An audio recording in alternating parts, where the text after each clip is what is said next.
ઉત્તર પ્રદેશમાં પ્રથમ 2 તબક્કામાં 16 બેઠકો માટે નામાંકન પ્રક્રિયા સમાપ્ત થઈ ગઈ છે। ત્યારે પાર્ટી અને વિપક્ષના ચહેરા નક્કી થઈ ગયા છે અને હવે સત્તાધારી ભારતીય જનતા પાર્ટીનો ચૂંટણી પ્રચાર પણ વેગ પકડવા લાગ્યો છે।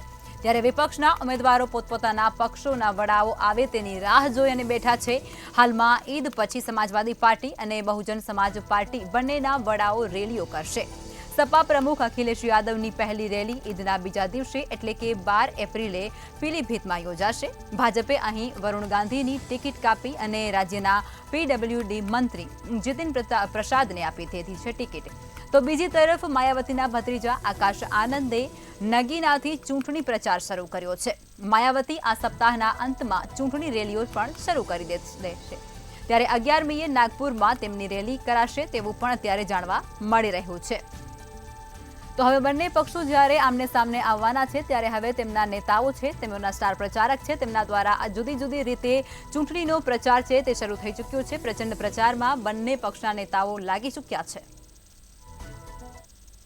जी जे प्रमाणे देशनी अंदर जे लोकसभाનું જે ચૂંટણી જે છે તેની તારીખો નજદીક આવી છે સાથે સાથે अलग अलग राज्यों अंदर अलग अलग जे विभागों अंदर जे चूंटणी थवानी छे तेनी उत्तर प्रदेश अंदर जे प्रथम अने द्वितीय चरणों जे चूंटणी थवानी छे तेनी अंदरना जे 16 जेटला उम्मीदवारों छे तेना नामांकन भरवानी जे कामगीरी छे ते पूर्ण थई चूकी छे। हवे बीजा जे उम्मीदवारों जे छे तेओ पोताना बीजा चरण माटेना जे नामांकन छे ते भरवाना छे।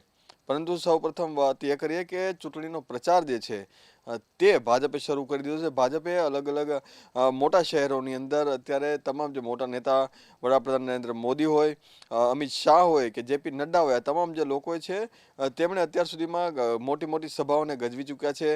सहारनपुरनी अंदर वडाप्रधान नरेंद्र मोदीए जे चूंटणी सभा संबोधन करी हती साथे ज रामपुरनी अंदर जेपी नड्डाए पण संबोधन कर्युं हतुं। उत्तर प्रदेशना बीजा 2 शहरोनी अंदर अमित शाहे पण सभाने संबोधन कर्युं हतुं। जे प्रमाणे प्रचार अने प्रसार भाजप द्वारा जे शरू करी देवो छे केम्पेनिंग जे शरू करवामां आव्युं छे स्टार प्रचारको जे छे ते केम्पेनिंग करी रह्या छे। आ वच्चे क्यांक विपक्ष जे छे ते नबळुं साबित थतुं होय तेवुं लागी रह्युं छे कारण के समाजवादी पार्टी अने बहुजन समाज पार्टीना जे नेताओ जे छे विपक्ष उत्तर प्रदेशनी अंदर मजबूताई साथेना पोतानी दावेदारीनी वातो करी रह्या छे परंतु प्रचाરના જે શ્રી ગણેશ તેઓ હજુ સુધી કર્યા નથી।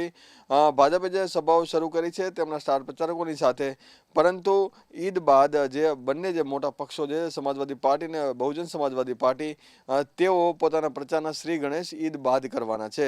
અખિલેશ યાદવ જે પોતાની સમાજવાદી પાર્ટીના જે અધ્યક્ષ છે તેઓના જે ઇલેક્શન ની જે કેમ્પેનિંગ જે છે જેની શરૂઆત ઈદ બાદ એટલે કે 12 એપ્રિલ પછી થવાની છે તેઓ જે પોતાની પ્રથમ સભા જે છે તે પણ ઈદ બાદ કરવાના છે। આ માટેની જે તૈયારીઓ છે તે સમાજવાદી પાર્ટીના તમામ જે હોદ્દેદારો છે તે કરી રહ્યા છે અને ક્યાંથી આ તમામ જે મોટા શહેરોની અંદરથી પ્રથમ શરૂઆત કરવી તે અંગેની પણ જે ચર્ચા વિચારણા અને કાર્યક્રમનું શેડ્યુલ છે તેઓ બનાવી રહ્યા છે।